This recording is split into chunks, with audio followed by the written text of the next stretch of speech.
menghadapi anak. Nah tapi buat orang yang bekerja pasti tahu dengan istilah ini, ada job burnout. Nah mungkin buat Apalagi tuh? yang belum tahu, nonton dulu tayangan yang berikut ini.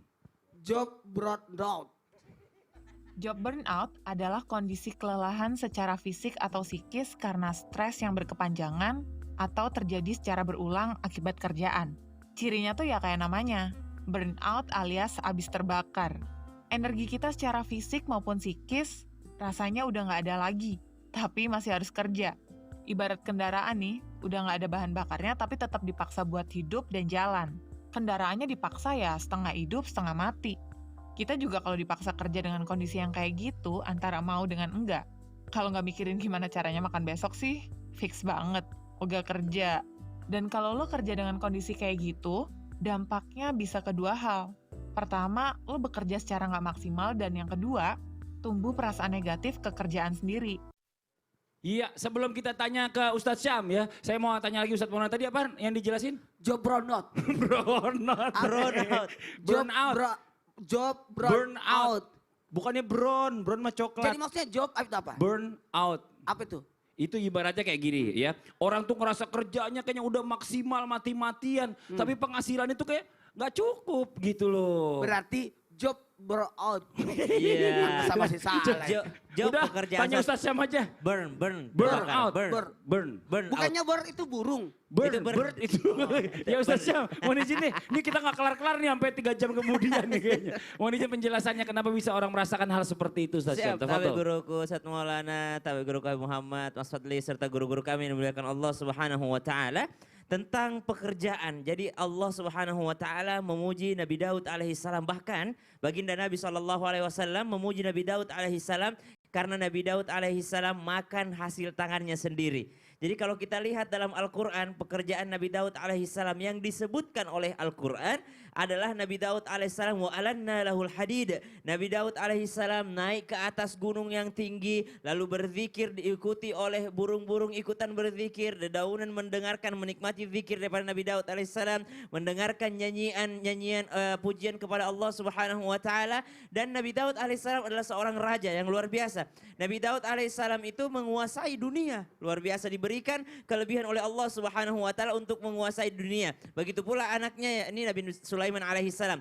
Namun yang disebutkan di dalam Al-Quran, pekerjaan Nabi Daud bukan ketika menjadi rajanya, tapi yang disebutkan adalah ketika Nabi Daud alaihissalam menempa besi, kemudian beliau merakit besi tersebut sehingga menjadi baju besi. Subhanallah. Jikalau dikatakan orang pandai besi ini adalah pekerjaan yang bukan sejam 2 jam, tapi berhari-hari, kemudian beraroma yang kurang enak, kemudian kerjaan kasar gitu ya, maka pekerjaan disebutkan adalah pekerjaan yang kasar. Namun Nabi mengatakan sungguh hebat Nabi Daud alaihissalam karena kehebatannya dimakan dari hasil tangannya sendiri. Artinya yang pertama yang harus dilakukan adalah menghargai yakni pekerjaan kita sendiri, apapun pekerjaannya, karena niat kita adalah mencari nafkah yang halal, mencari makanan yang halal guna diberikan kepada keluarga. Itu yang pertama, menghargai pekerjaan itu sendiri. Seperti Nabi Daud menghargai pekerjaannya meskipun dia adalah seorang raja, tapi tetap dipuji karena pekerjaannya makan dari hasil tangannya sendiri, bukan dari kerajaannya. Yang kedua, bagaimana ketika ada seseorang yang bekerja namun ternyata pekerjaannya ini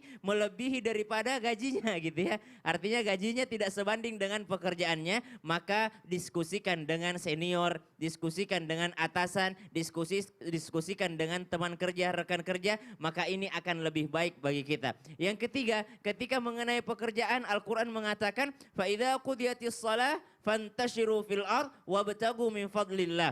Kemudian dikatakan ketika ada panggilan sholat, فَاسْعَوْا إِلَى ذِكْرِ اللَّهِ وَذَرُوا الْبَيْعَ.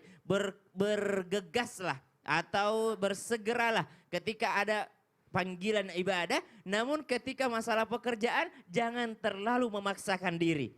Kalau urusan akhirat kita diminta segera, tapi ketika pekerjaan dunia maka kata Al-Quran wabtagu, santai aja berjalannya. Maksudnya adalah santai dalam berjalannya, jangan sampai melukai diri sendiri, jangan sampai membunuh diri sendiri, jangan sampai menyakiti, menzalimi diri sendiri, karena namanya rezeki ditetapkan oleh Allah Subhanahu wa Ta'ala. Intinya pekerjaan yang diberikan Allah Subhanahu wa Ta'ala kepada kita adalah sesuai dengan kemampuan kita. Yang berbahaya adalah ketika seseorang mempunyai kemampuan lebih namun dia bermalas-malasan. Ba'da an aqul a'udzubillahi minasyaitonirrajim. لا يكلف الله نفسا إلا وسعها لها ما كسبت وعليها ما اكتسبت. Seseorang tidak diberikan suatu ujian kecuali dia sanggup melaksanakannya. Masya Maksudnya Allah. semua akan dimintai pertanggungjawaban. Betul. Tangan kita, otak kita semuanya akan dimintai pertanggungjawaban. Harus pinter-pinter bersyukur intinya. Benar. Nggak berarti juga 24 jam semuanya dihabisin buat kerja, ya kan? Duitnya dapat, penyakitnya juga dapat, lever lah, Nauzubillah min apalah, dzalik. nauzubillah min dzalik. Akhirnya buat bayar rumah sakit. Nah sekarang nih